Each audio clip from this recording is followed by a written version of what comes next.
Good morning. Today we are going to discuss 6 different equations for moments of inertia of rigid objects with constant density. Flippin' physics. A thin hollow cylinder about or around its long cylindrical axis. A solid cylinder about its long cylindrical axis. A thin hollow sphere about its center of mass. It's a racquetball. A solid sphere about its center of mass. It's a lacrosse ball. A thin rod about its center of mass, and a thin rod about one end. Again, these are rigid objects with constant density. Rigid means the objects will not easily change shape. Rigid objects do not easily change shape. Okay, these are rigid objects with constant density. In a typical calculus-based physics class, we would derive many of these equations for moments of inertia. However, for this algebra-based physics class, we will only discuss the relative moments of inertia. In my opinion, it is not worth memorizing these equations. However, understanding why they have their relative values is very worthwhile. Bobby, what is the equation for the moment of inertia of a system of particles? The moment of inertia of a system of particles equals the mass of each particle times the square of the distance each particle is from the axis of rotation. Actually, the sum of each of those expressions, one for each particle. But we are not talking about systems of particles. We are talking about the moments of inertia of rigid objects with shape and constant density. Can we use that equation? Right, so in order to derive the equations for moments of inertia of rigid objects with shape and constant density, we would need to use calculus. The equation we would use is moment of inertia equals the integral with respect to mass of the square of the distance each piece of the object is from the axis of rotation. However, this is not a calculus-based class, so we are not going to use that equation. We are instead going to use the algebraic equation for the moment of inertia of a system of particles to estimate and understand the equations for moments of inertia of rigid objects with constant density. Okay? Okay, let's start with the last two. A thin rod about its center of mass, and then about one end. Realize the word thin in thin rod means the radius of the rod is very small relative to the length of the rod. We consider the rod to essentially be one-dimensional. Both moments of inertia for the thin rod are a fraction times ml squared, where m is the mass of the rod and l is the length of the rod.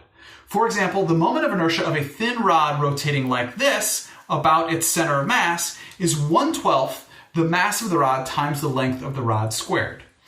Billy, if we instead rotate the rod about one of its ends, would you expect the moment of inertia to increase, decrease, or stay the same relative to rotating the rod about its center of mass? And when you do this, consider small pieces which make up the rod and how those are affected by the moment of inertia of a system of particles equation.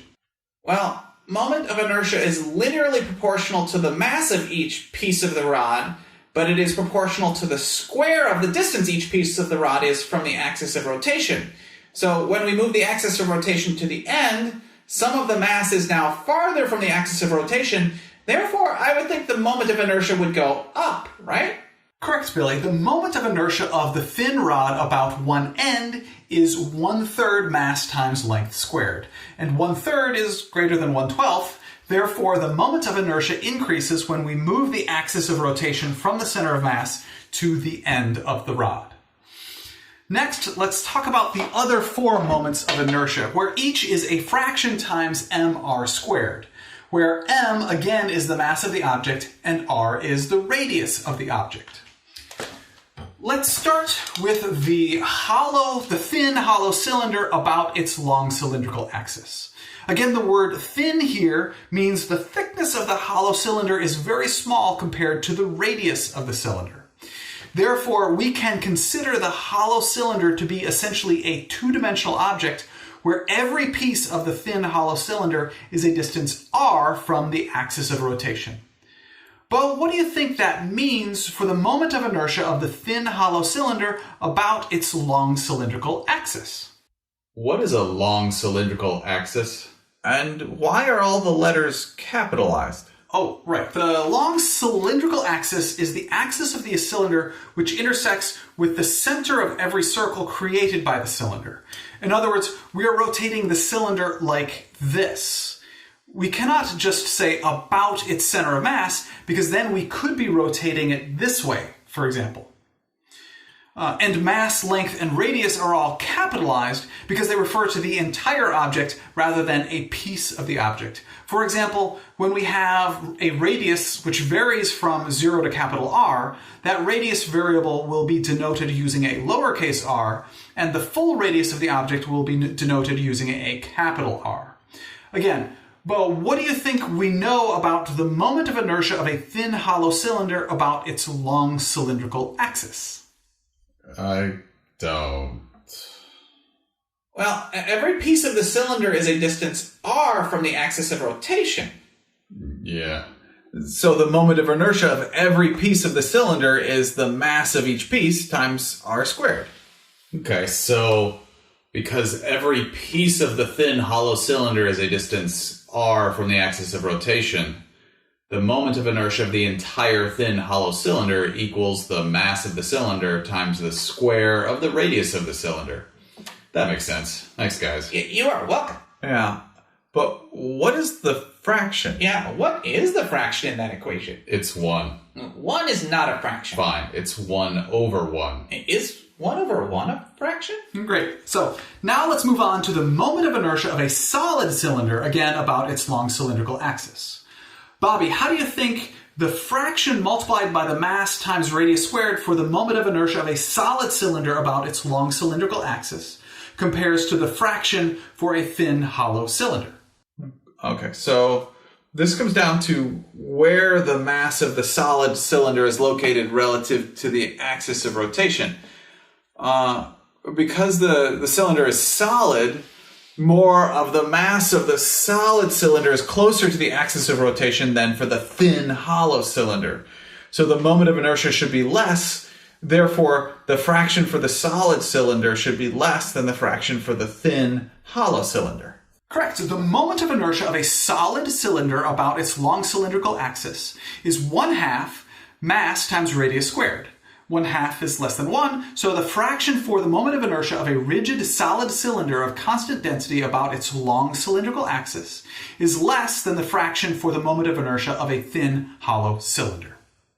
Now, notice neither of these two moment of inertia equations depend on the length of the cylinder. In other words, the length of the cylinder is irrelevant as far as the equations for moment of inertia about the long cylindrical axis are concerned. Wait, that means the equation for the moment of inertia of a solid disk is the same as for a solid cylinder. And the equation for the moment of inertia of a thin hollow cylinder is the same as for a thin ring. The length is not in those moment of inertia equations. It kind of makes sense. The length of the cylinders does not affect where the pieces of the rigid objects are relative to the axis of rotation. Yeah. I agree. Let's move on to the moment of inertia of a solid sphere about its center of mass. A lacrosse ball, for example. Bo, how do you think the fraction multiplied by mass times radius squared for the moment of inertia of a solid sphere about its center of mass compares to the fraction for a solid cylinder? Well, because the sphere is solid, then a larger percentage of its mass is located closer to its axis of rotation than for a solid cylinder.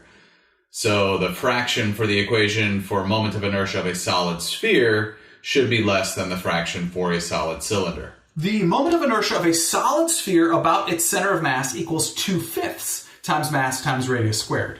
And 2/5 is less than 1/2, so that is correct.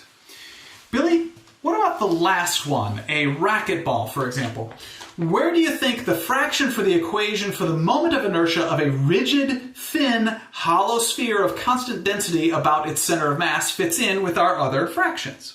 Well, compared to the solid cylinder, a hollow sphere has a larger proportion of its mass located farther from the axis of rotation. Really? So, I'm not so sure about that. Actually, I agree with Billy. A hollow sphere, it looks like it does have a larger proportion of its mass farther from the axis of rotation. I don't think that's true. Let's assume Billy is correct and see what happens. okay, assuming a hollow sphere has a larger proportion of its mass farther from the axis of rotation, we would expect the fraction for the equation for the moment of inertia of a thin, hollow sphere about its center of mass to be more than for a solid cylinder.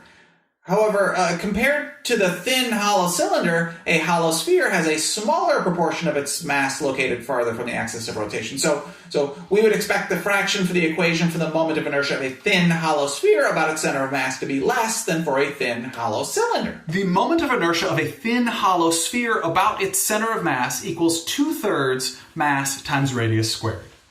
2/3 is greater than 1/2 and less than 1. So, Billy, you are correct.